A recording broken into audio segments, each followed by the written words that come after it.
has now been more than 10 years. It was a time of new beginnings at the Protestant centre Kloster Drübeck, when many things were in the making. A whole series of now established events were launched as a trial balloon, and many things were tried out. The famous Romantic Night at Drübeck Monastery is one of these events.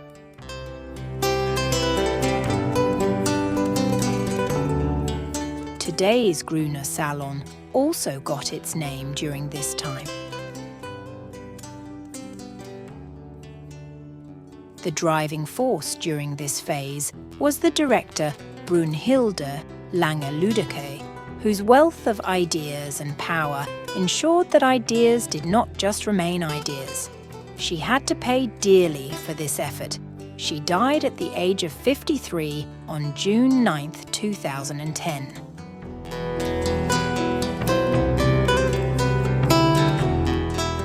Green. That's what the salon really was in the beginning. This green salon in the gardener's house, which has been converted into a cafe, dealt with green topics: nature conservation, tree care, data design, etc. As a small literary salon with music, poetry recitals and stories, as well as discussions with green experts, it was very popular. Until he was bursting at the seams in the Gärtner house. Initially, Gisela Schneider and Pastor Matthias Schmidt were responsible for organizing the Green Salon. They were members of the GFF Kloster Drübeck Support Association. They then brought other members of the association on board.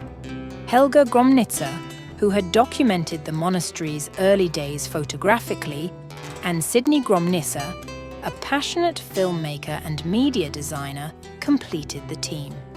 In 2010, a topic was taken up that was not green: a green salon entitled Plaster, a magical material which focused on the use of plaster since antiquity, and in particular the stucco exhibits from the monastery.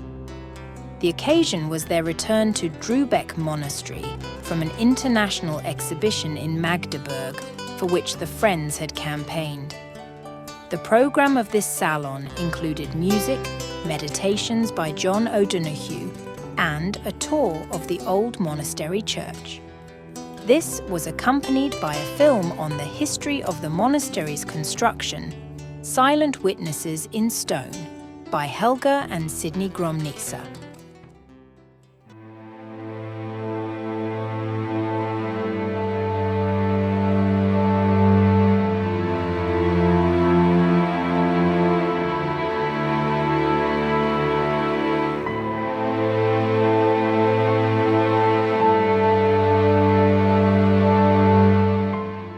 Encoded messages in stone. Searching for clues at Drübeck Monastery.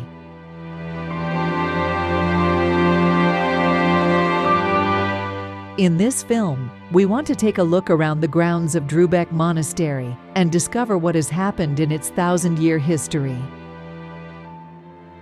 We want to know what traces of it have survived to this day. Many things have become mysterious to us that have only been preserved in fragments over the centuries. When we look at these silent witnesses made of stone, many things are left to us today to guess and interpret.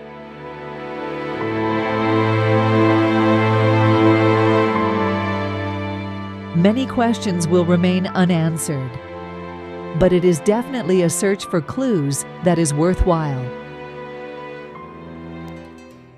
The actual format of the Green Salon, as it was successfully continued, was thus finalised.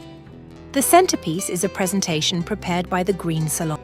These are then accompanied by detailed explanatory and commentary images that are projected onto the large screen in the Adelbrindsal. Helga and Sidney Gromnitzer are responsible for creating these images in addition to their work in the team. Live music separates the chapters of the lecture. time to reflect on what you have heard and seen.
Of course, there were also exceptions.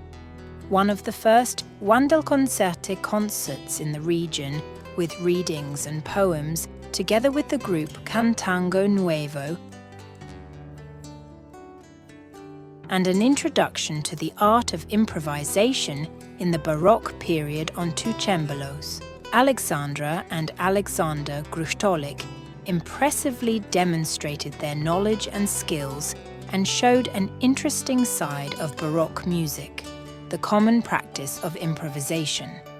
A special Grüne Salon was dedicated to a dance, the tango, and its history.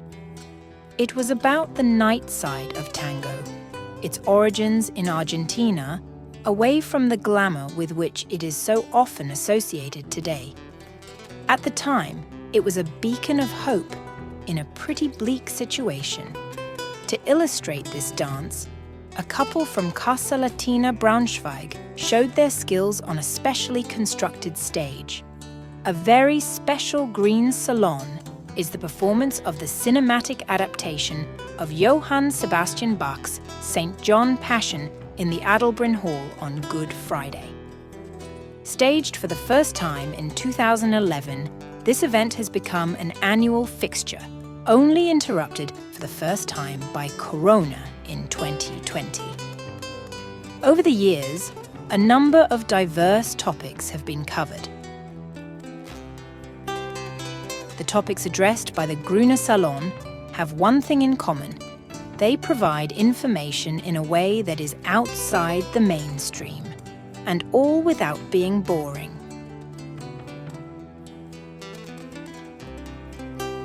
In the meantime, more members had joined the team, and the original two, Gisela Schneider and Matthias Schmidt, had retired over time.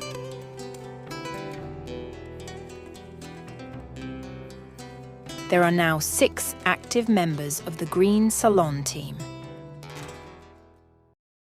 Not all Cathars lived in castles. In the first half of the 13th century, numerous towns were founded in southern France, the so-called Bastides, which offered their inhabitants protection. For example, a cluster of houses, a church, a harbour, or on a trade route.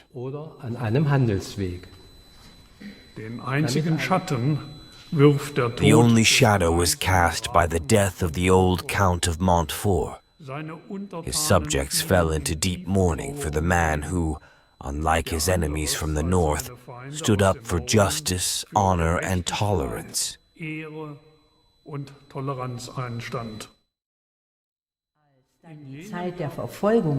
the time of persecution dawned, many Catholics among them repeatedly demonstrated this growing sense of solidarity towards their tormented and tortured fellow citizens. No one could know what gossip was circulating about each individual. In the end, parents were made to betray their children, children their parents, men their wives, and women their husbands.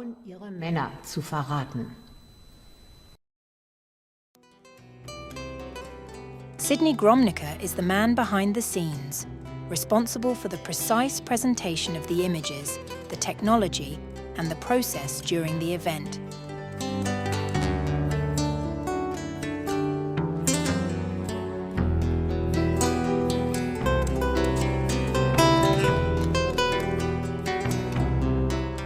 Beforehand, the entire production is in his hands. The ever-increasing audience numbers are an example of the fact that the Grüner Salon has found a place in its guests' calendars that is marked in red.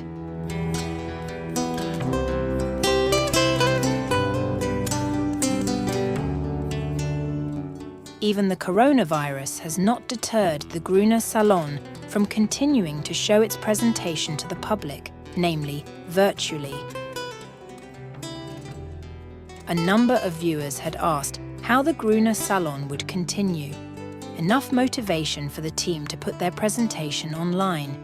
This is how 2 salons ended up online. Painting with light about the painter Karl Blättchen. Wenn wir es vom heutigen Standpunkt aus sehen, if we look at it from today's point of view, his life is something that would have corresponded very closely to the attitude to life of Romanticism. His artistic struggle with darkness, with the night side of the soul, his brief liberation through the discovery of light in Italy, and finally his sinking back into a dark realm from which he could find no way back. Schließlich wieder das Zurücksinken in ein dunkles Reich, aus dem keinen Weg mehr zurückfand. The life story of the painter Karl Blättchen, on a par with the fantastic stories of E.T.A. Hoffmann or Edgar Allan Poe.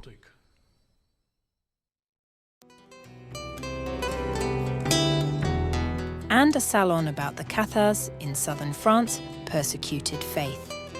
This presentation was fully adapted to an internet presence. And so, the Cathar hymn has still not faded away.